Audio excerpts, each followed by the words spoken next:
Okay, welcome to a rare late night video. Usually I'm feeling pretty tired by this time, but for some reason I'm just not feeling tired. So I'm probably going to try to keep this one short though, because it's so late. See if I can get to bed. But I'm excited to get to the next section. The next section is a case study, turbocharging Python with command line tools. It's as good a time as ever to be writing code these days. A little bit of code goes a long way. Just a single function is capable of performing incredible things. Thanks to GPUs, machine learning, the cloud, and Python, it's easy to create turbocharged command line tools. Think of it as upgrading your code from using a basic internal combustion engine to a jet engine. What's the basic recipe for the upgrade? One function, a sprinkle of powerful logic, and finally a decorator to route it to the command line. Writing and maintaining traditional GUI applications, web or desktop, is a Sisyphean task at best. I'm not sure what a Sisyphean task is.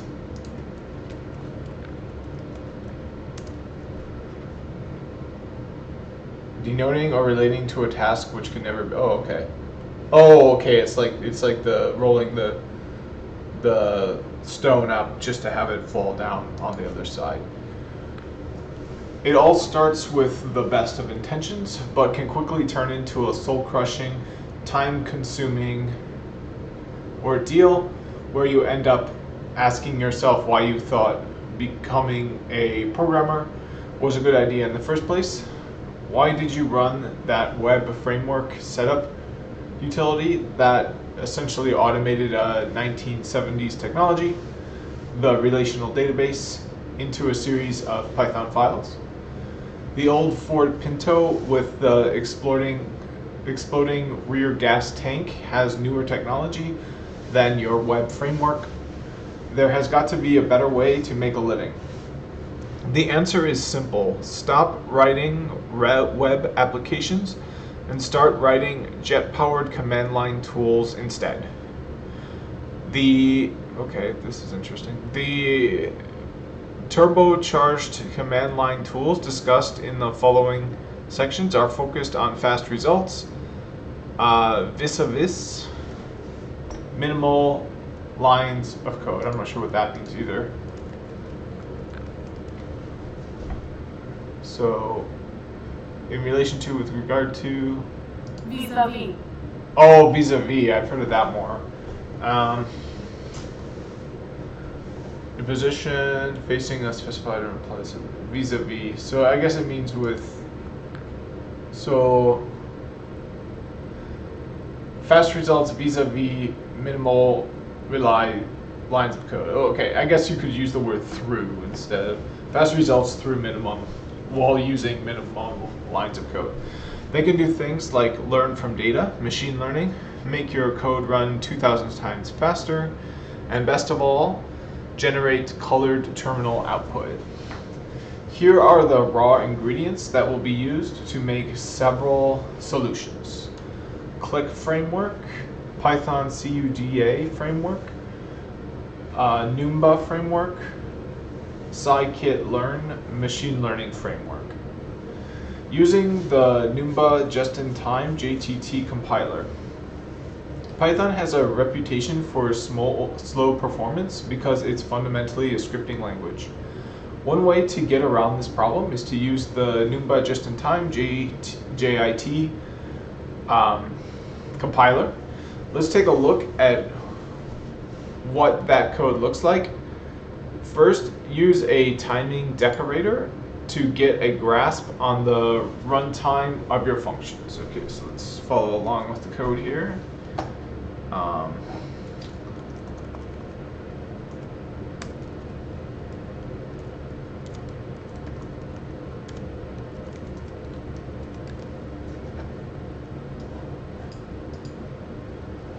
Okay, so we're going to open IPython,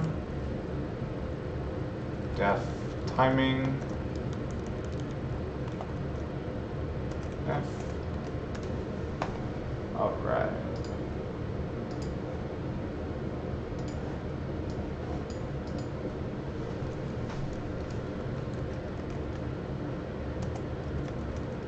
All right. I still just am not comfortable enough with decorators. I honestly don't understand what's going on.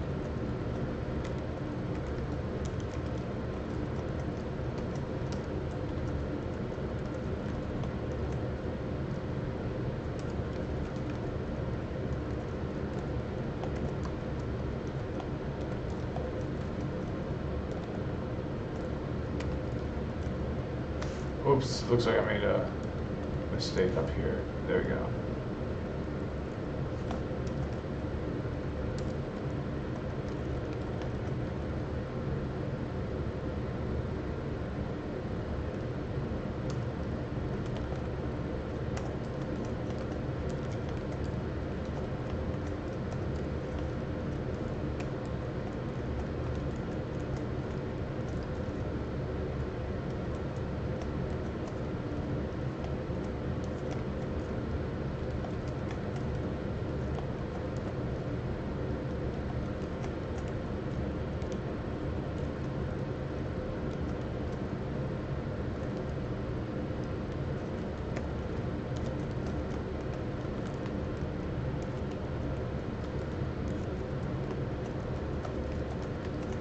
Perfect.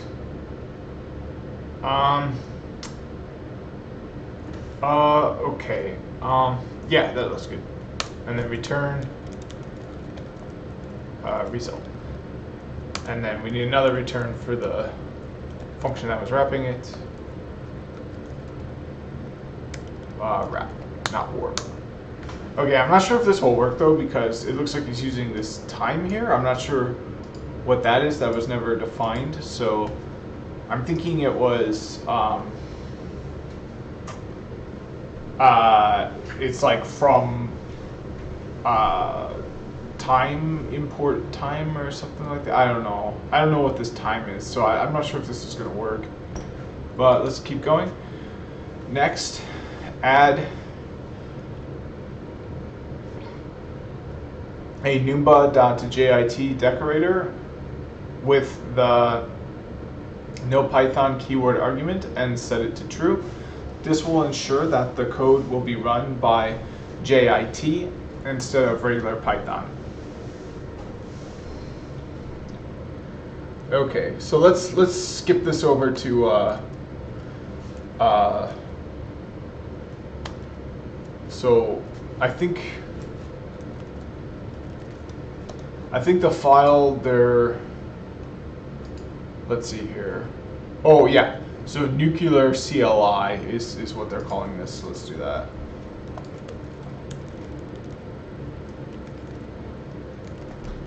There we go. Oops.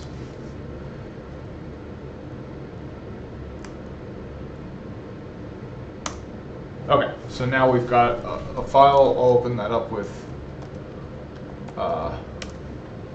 Visual Studio, and it'll be easier to work in that way. Okay, so let's add the rest of the code.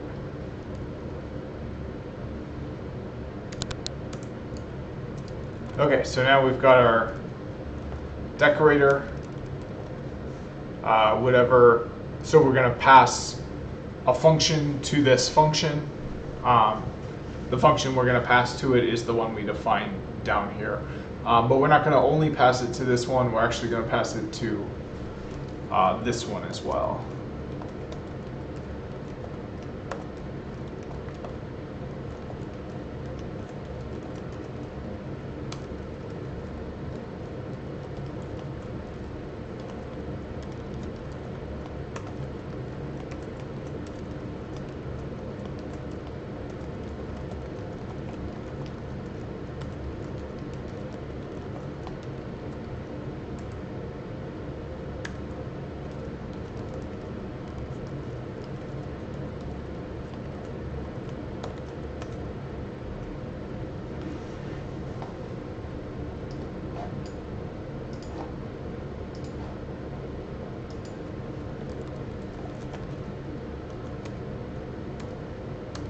Okay, so there we go. So let's see what happens when I run it. I have a feeling it's not going to work because, first of all, this mean is not defined. So I think that comes from like the math module, but we'll see. I'll try to have an open mind here.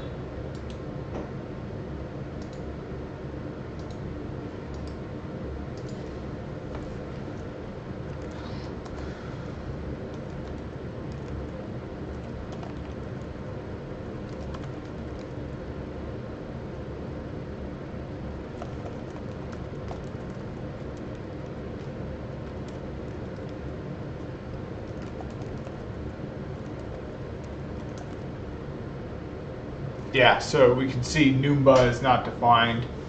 I think I've got to import Numba, but I don't have it.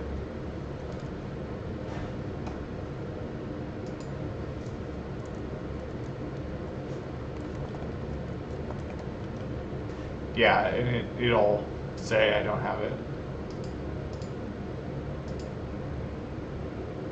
Okay, let's try it again with, yep, no module named Numba, but we can just install it.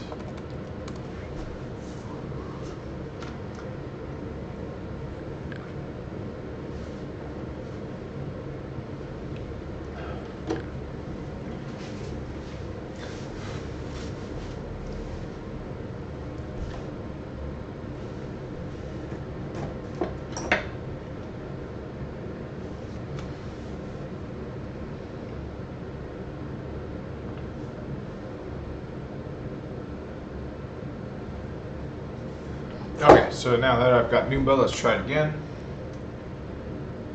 Okay, yeah, this is what I thought. This wraps.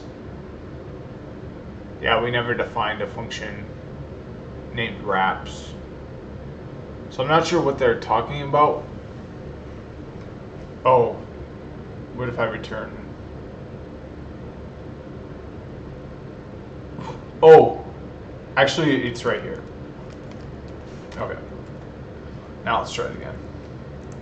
That was just a typo. Oh, maybe wraps.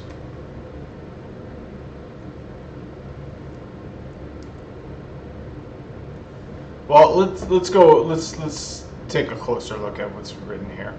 So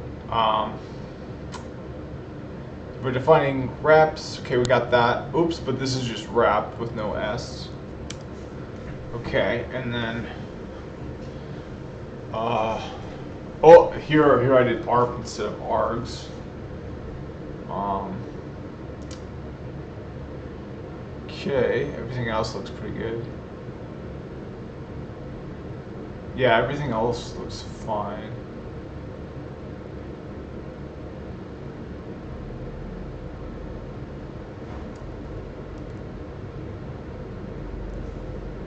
But wraps is not defined, so I'm not sure what they're talking about there.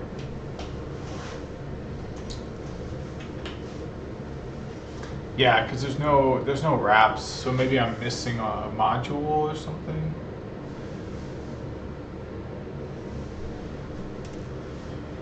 Maybe I needed to import wraps. I'm not sure where they're getting wraps from.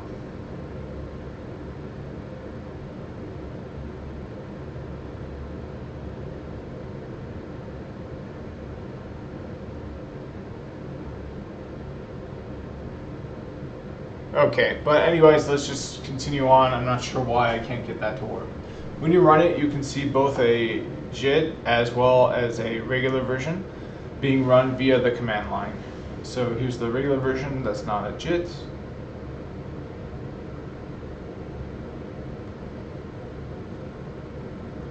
And then here's the JIT version. And it should be a lot faster. How does that work? Just type a few lines of code. Just a few lines of code allow for this simple toggle. So here's the extra few lines of code. I couldn't get the other ones to work though, so I think I'm just gonna skip this for now. It's just too, you know, like before I could tell some things, but it's a bit beyond me. So let's just keep going, and hopefully I'll pick up something good, even if I don't pick up everything in this book. In some cases, the JIT version could make code run thousands of times faster, but benchmarking is key. Another item to point out is this line, which is click.echo, click.style, running with JIT, g/green. This script allows for colored terminal output, which can be very helpful when creating sophisticated tools. Perfect. All right. So I think I'm gonna have time to do the next section.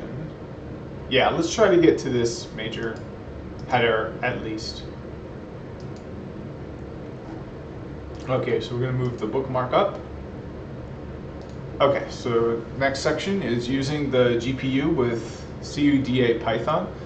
Another way to turbocharge your code is to run it straight on a GPU. This example requires you run it on a machine with a Cuda method. Here's what that code looks like. So I don't have Cuda, I think. Maybe I can try to pip install it.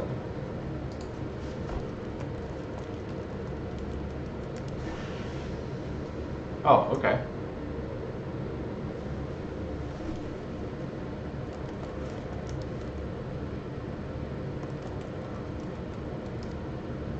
Oh, well, that didn't work. I don't know. Yeah, so let's just keep on reading. It's important to point out that if the NumPy array is first moved to the GPU, then a vectorized function does work on the GPU. After that work is completed, the data is moved from the GPU. By using a GPU, there could be a monumental improvement to the code, depending on what it's running. The output from the command line tool is shown here. Okay, so I can't see that. It's a big downside to using a Amazon book like I am. Let me move my bookmark up though.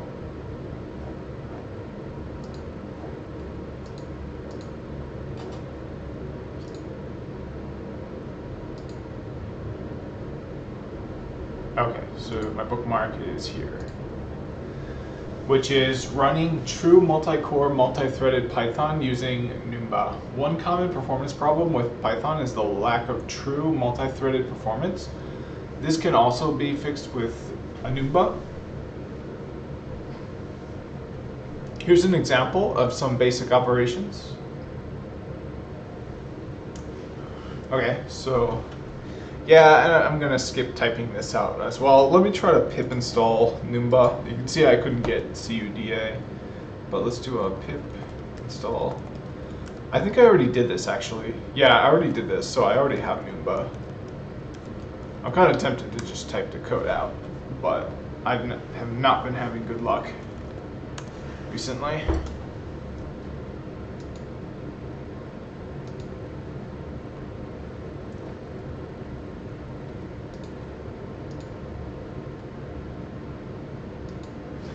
Note that the key difference between the parallel version is that it uses numba.jit parallel equals true and numba.prange to spawn threads for iteration. As you can see in figure 3-1, all of the CPUs are maxed out on the machine, but when almost the exact same code is run without parallelization, it uses only a core. Okay, so next is k-means clustering. Another powerful thing that can be accomplished with a command line tool is machine learning. In the example below, a k-means clustering function is created with just a few lines of code. This clusters a pandas data frame into a default of 3 clusters. Alright, so we're just gonna skip through this again. I mean, I don't even have a high-powered GPU on my laptop here. I have actually. Oh, no. On this laptop, I don't have a high-powered GPU. I have a gaming laptop with, like, a decent GPU. I can play, like, The Witcher 3 on it to, like, to decent satisfaction. But like on this one, I don't have anything like that. I don't even have like I have an integrated GPU, so my CPU serves as my GPU, I think, on this one. I don't even have a GPU. The cluster number can be changed by passing in another number, as shown below, using click. Okay, so I think this is the other number here, number 3. Finally, the output of the pandas data frame with the cluster assignment is shown next. Note that it now has cluster assignment as a column. Alright.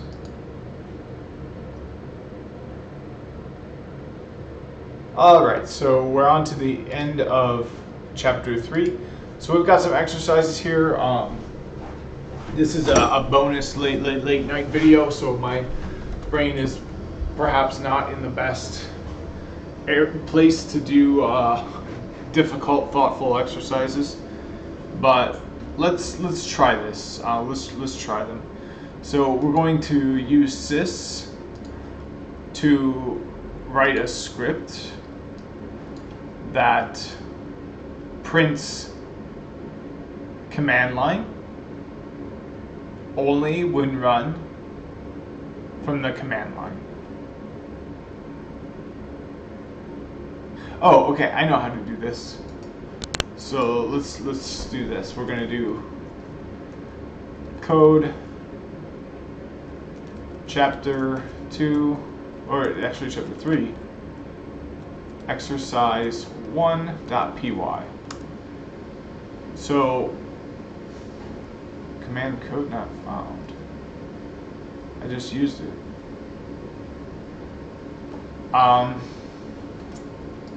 Let's do new file and then save.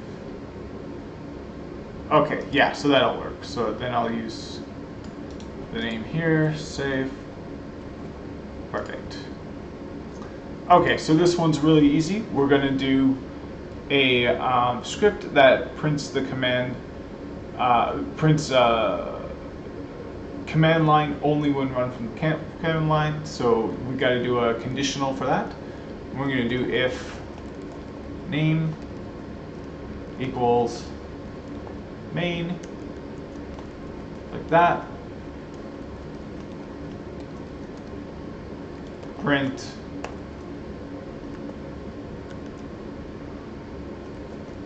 command line. Perfect. Okay, so now I'm going to run it from the command line, and we see it prints. The other thing I can do is open an IPython shell, and then import the file. And we can see it doesn't print. If I were to take out this line, which is the answer to this problem,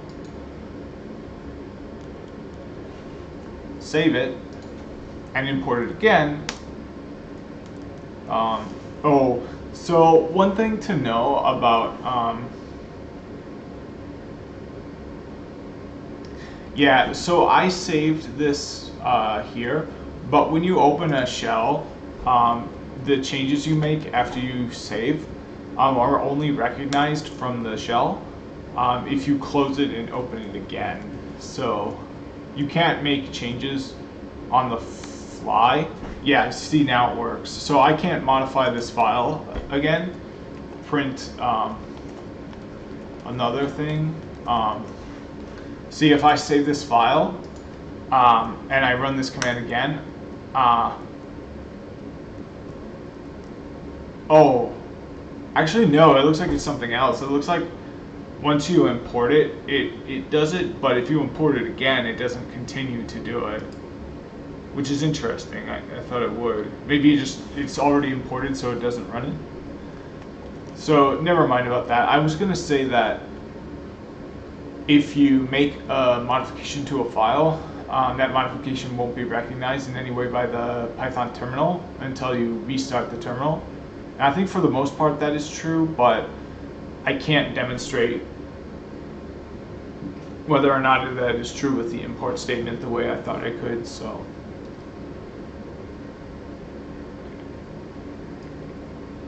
it is an important thing to be aware of, though, is that sometimes if you haven't restarted your terminal, you might be getting, like, it is a good thing to know that you might need to restart your terminal sometimes if you're getting strange results. Just like everything, the computers, turn it off and turn it back on again.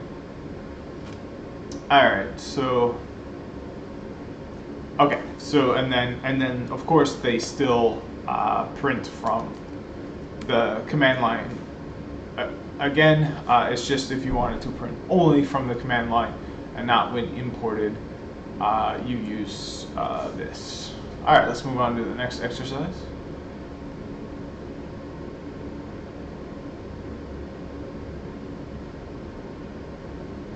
First one was easy. Let's see if the next one is more challenging. We're going to use click to create a command line tool that takes a name as an argument and prints it if it does not begin with a P. So, okay, so let's do this. So we're going to, of course, import click, and then we're going to do at click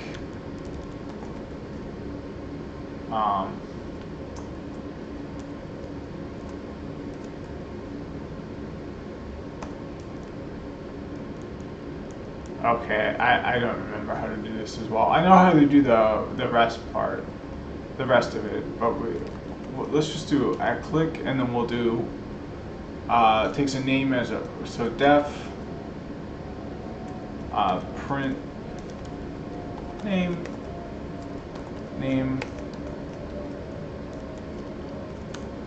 print. So if name first character does not equal lowercase p,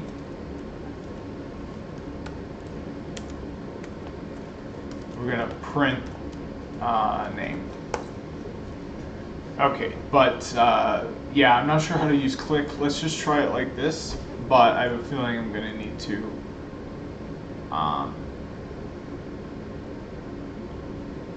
oh, I've got to run the function as well. We'll say Hank.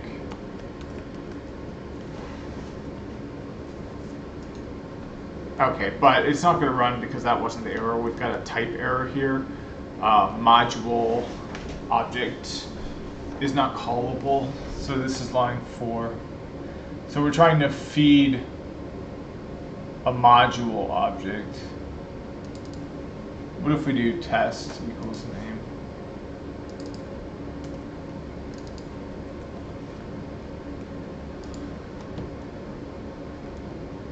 Okay, yeah. So we're trying to call in a module object to click here. So I'm sorry, I just have to go look up how to use click.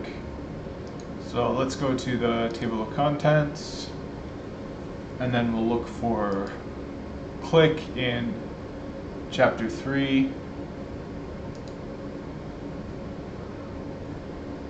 Okay, it's going to be back here some more. Here we go, using click. So this isn't the worst thing in the world because we learn how to go and reference the book later. Oh, here we go. So it would be click command and click dot option. Yeah, that's how you do it.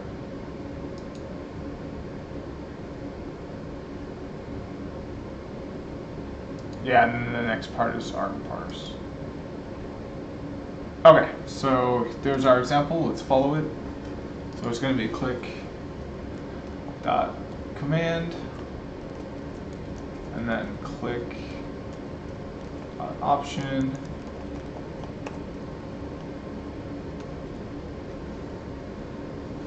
We'll say name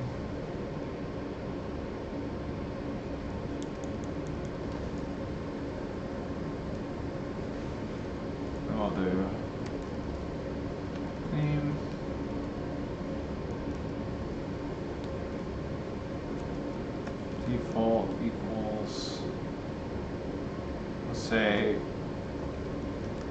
Patricia, and then we'll say help equals enter a name. Okay, well, hopefully that does it.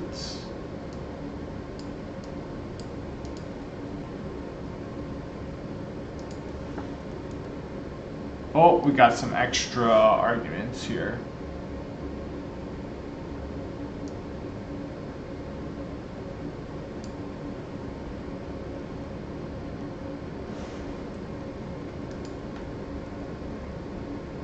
Oh, okay, here we go. So this is really counterintuitive. It looks like when we run print name now, we don't have to pass in any argument because it's already passed an argument through here. But now we can do help on this. Yep, and now we can see the name, text, and this is enter name. Let's enter my name. Okay, now let's enter a name that starts with a lowercase p, so we'll enter Pat, and it doesn't print out. So finish that exercise, let's move on to the next one. Unfortunately, I did have to go back and get help, but there's nothing wrong with getting help, especially if that means that you solve the problem. Okay, so now let's use Fire to access methods in an existing Python script from the command line. Oh, to access methods. Okay, so that means we're going to need to make a class. So we can do import Fire, and then we'll say def, and let's call it car is my class. And we'll say def honk self print beep beep, and then we'll do def paint job, and we'll do self color.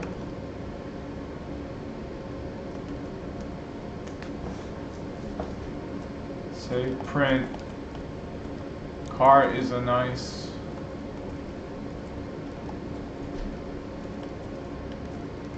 color. Okay, and then we'll do one more def, and we'll say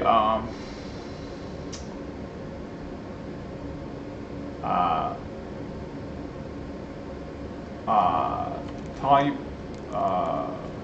car type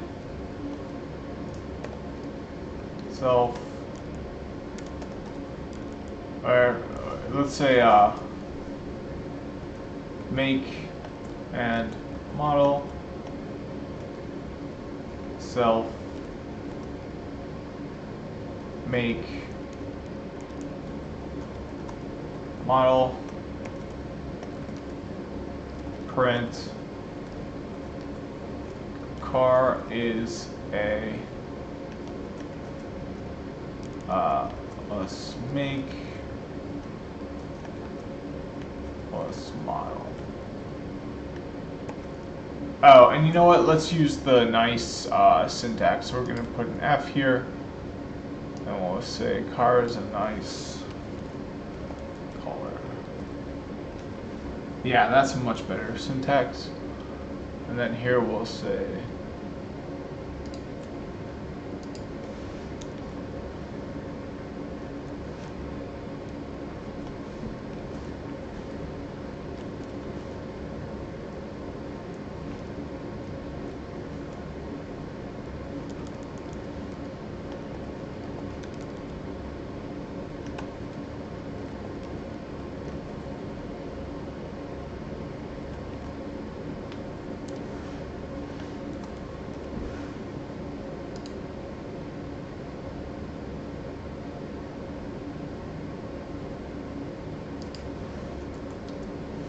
Okay, so now we've got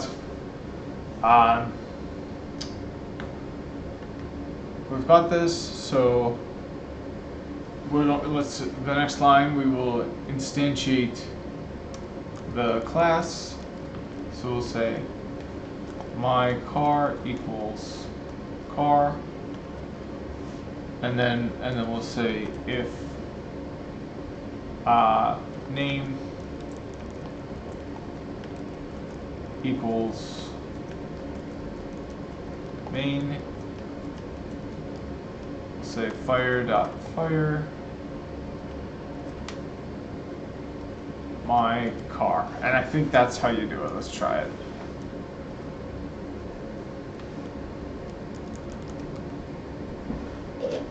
Sweet, I did it. So yeah, let's use fire to access methods in an existing Python script. So let's honk the horn here. So we've got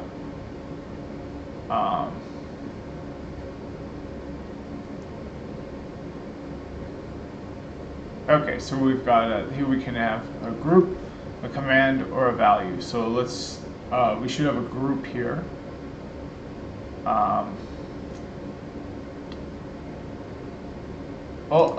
Here we have a command though. So let's use the command car. Get help on that. Oh, so we don't have any help. What about honk? Doesn't work.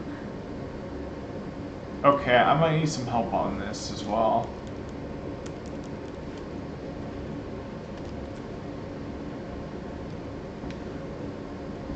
Yeah, I might need some help on the fire module as well.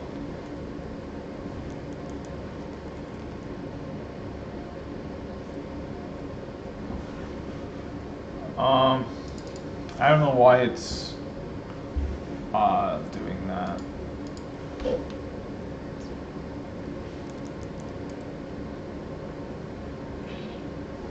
See, I thought group would be car. What if I put car in here?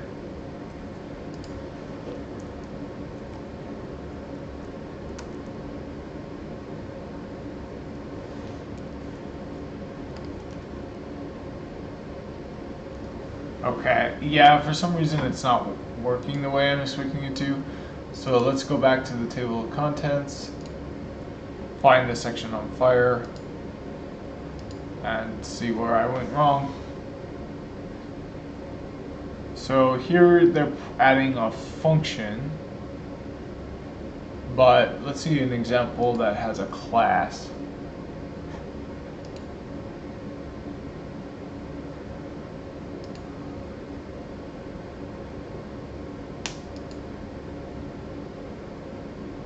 Okay, here's one with a class. So it looks like they have... Okay, I don't understand.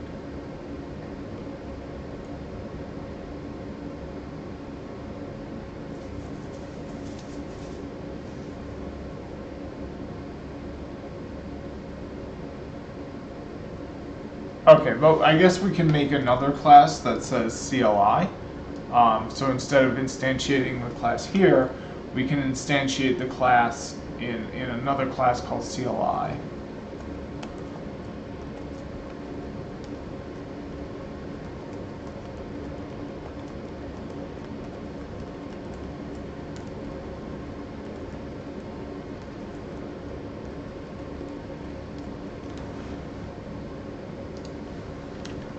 Yeah, the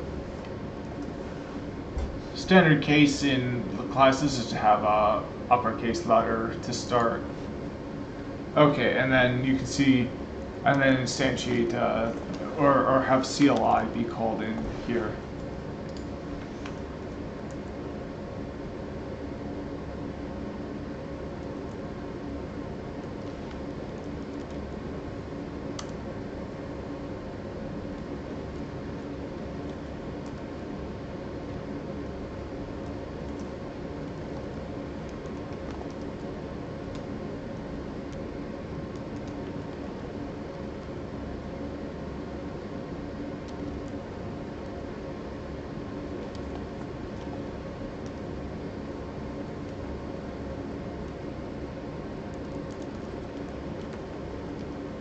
Okay, yeah, I'm totally lost. I don't understand how this works.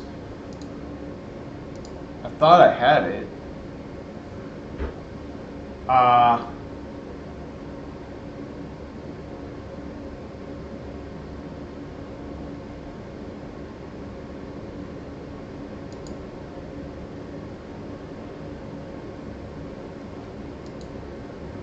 Yeah, I don't need sailors.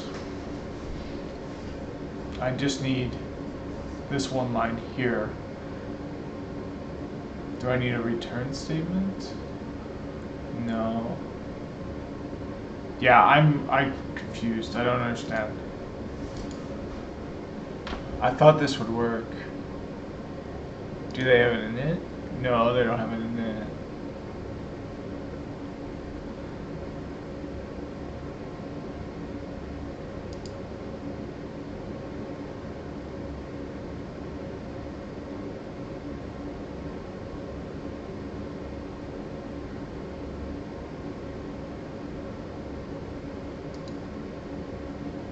Huh.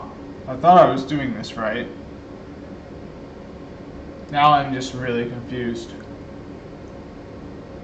CLI is defined here, and itself car is defined there.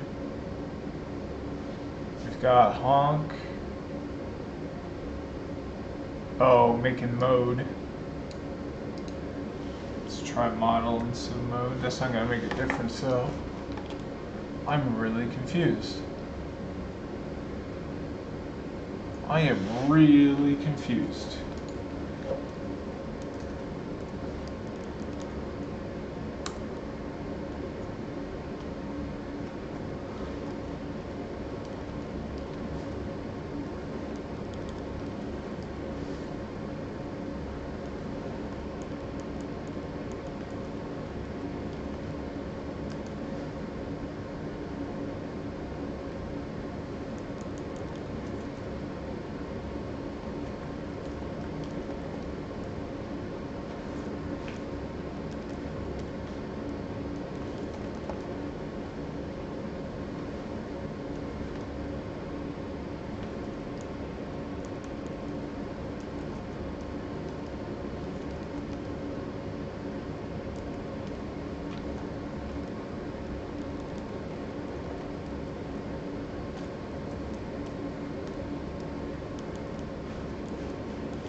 Okay, I gotta take a quick break. I'll be right back.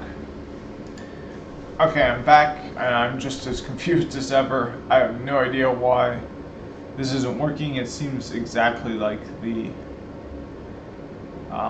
maybe because I don't have the shebang?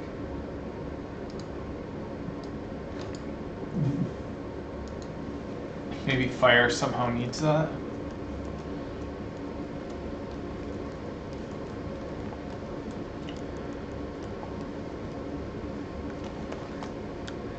I don't think that's it. Oh, I can try it. It should run about the same. Yeah, it looks like it runs the same. I don't think that's gonna make a difference.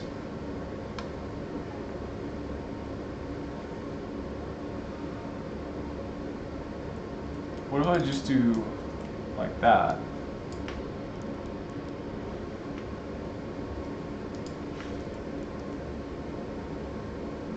It's still messed up.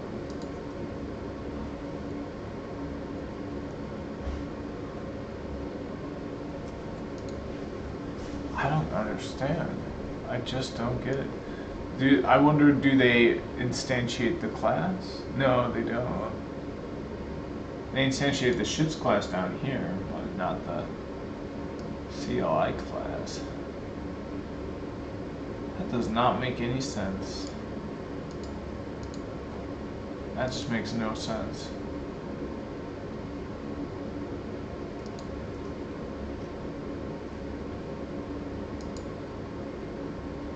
I mean, honestly, there might come a point where I just gotta move on. It's sad. I don't want to.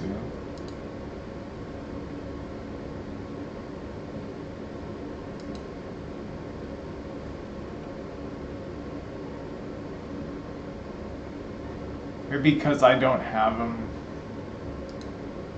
with default arguments. Oh yeah, because I don't have it.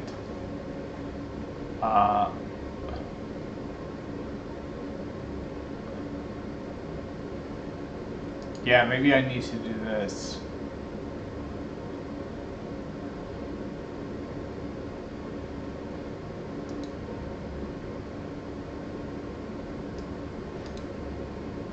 Oh, I think I know what I need to do. So, honk is going to be, okay, so honk is going to be self, we'll do horn equals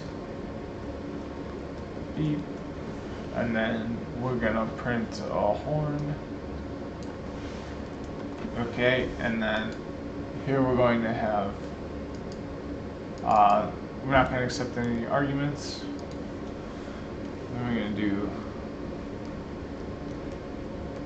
color equals blue. Okay, and then we're going to have make equals Ford, and then model equals Escort.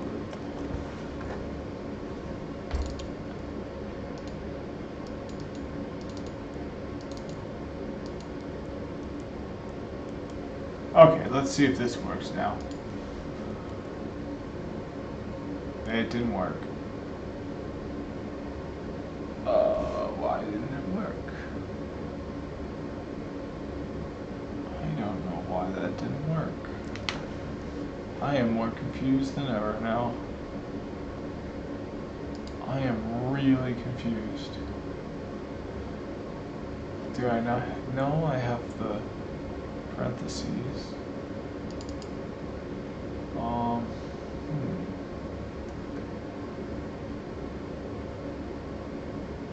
Why do I not understand anything?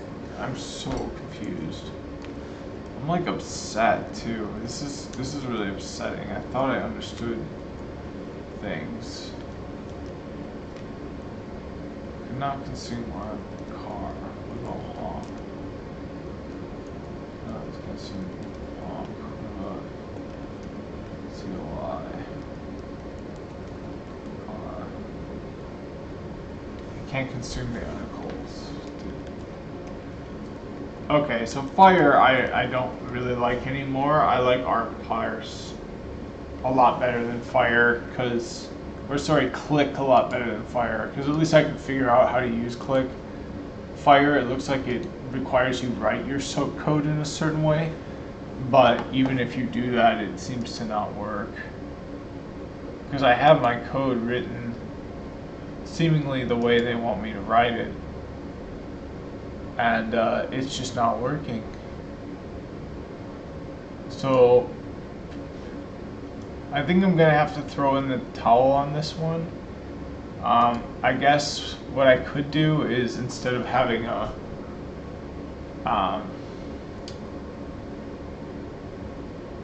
oh, you know what? I think all I need to do is put CLI in here instead of car, and that should do it. No, that wasn't it. God damn it. That's really frustrating.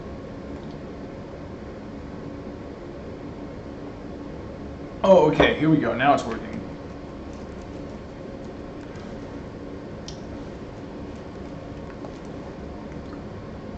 Okay, so now let's try honk.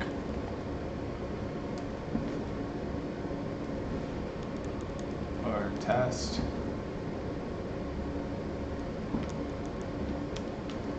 Car.honk. So car.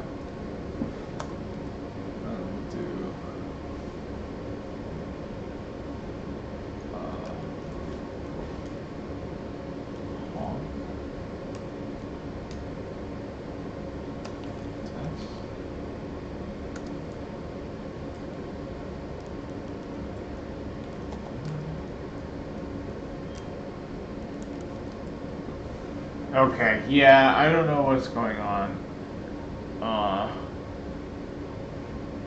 I'm really confused. And I'm getting tired, thankfully. It's super late night video, so I need to get tired anyway. So you know what? I think that's going to be it. If it's not working the way the example is showing that it will work, then there's just not much I can do. Unless maybe it has to be a formatted string like that. But I do have formatted strings here. I mean, I guess I could just take this one out and see if these that have formatted strings will work.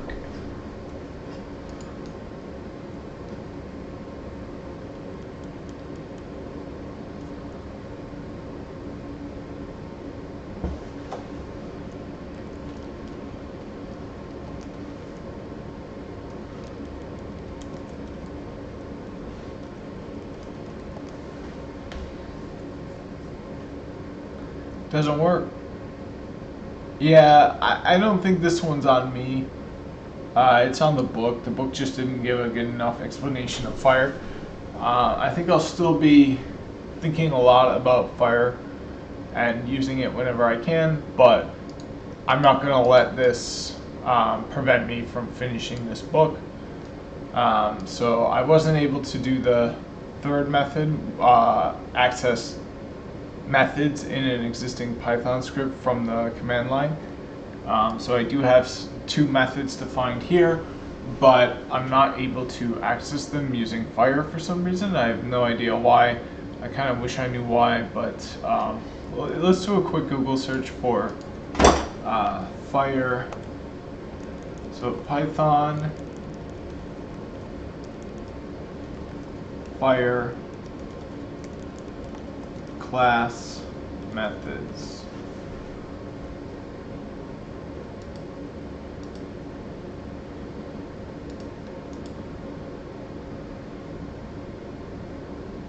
Okay, so here's where it's easier. Yeah, so you can, the argument for here you can pass via the CLI. But let's see where it's talking about classes. Here we go. This is a good example. Okay, so under here we can have. Okay, so here's the answer. So we've got our class. So we just need to instantiate the class. So I wonder if this needed to go under the if name equals.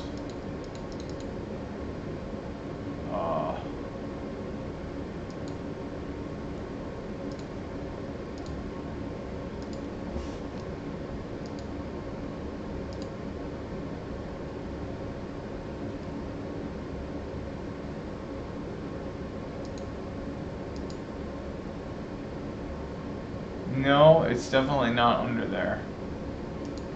I thought it might have been, but we should get the answer to the problem here. So we won't need this second class here. We just need the first class, and then under here we're gonna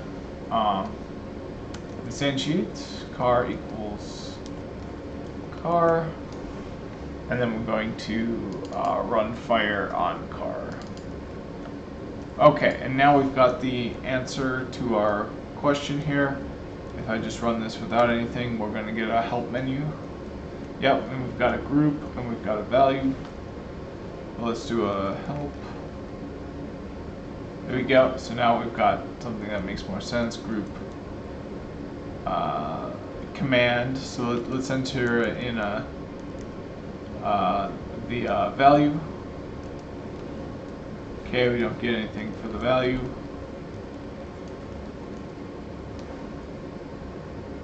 Okay, let's enter car. Okay.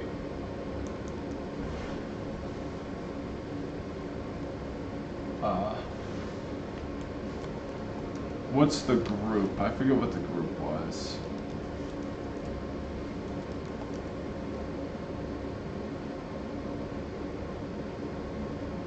Oh, the group is still fire.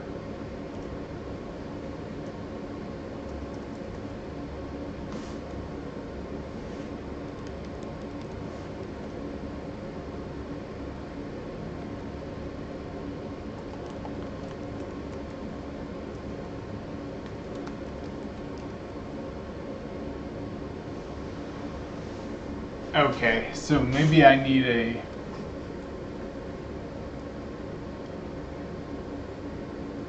You can see how this lines up to what they have there. So maybe I need it to be like this. Color.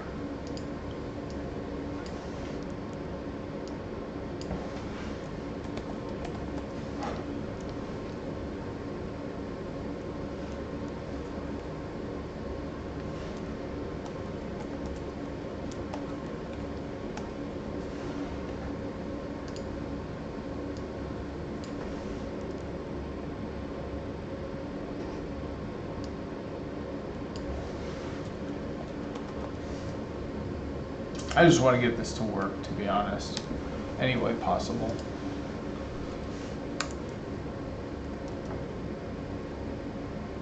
Okay, it's still not working.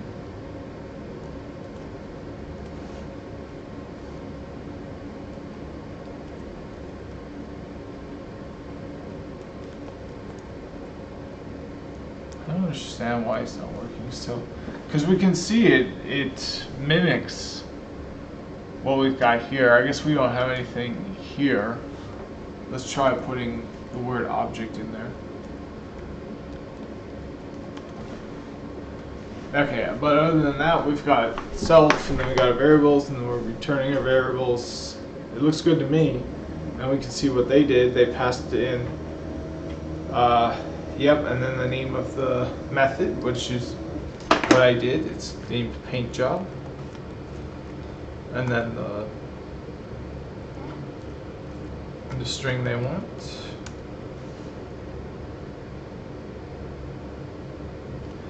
And you can see here they've actually got a mistake in theirs because they say class calculator object, but then they never pass it an object when they instantiate the class. So this is actually wrong. So that's not encouraging. It looks like, yeah, I don't know. I think Fire's just broken. Let's try it this way. So instead of instantiating the class, we're just going to put the class name in here. And then we'll see if that works. Still didn't work. Yeah, it didn't work. I don't know, it's just not working the way I thought it would. It seemed pretty straightforward and nice, but I guess I wouldn't recommend using this with it being so awful.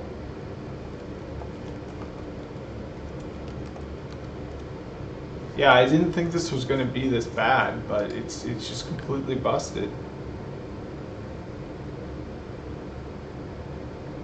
Yeah, it just doesn't work. So there you have it. I unfortunately couldn't get the third exercise to work, but it really doesn't seem like it's me. It seems like it's Fire.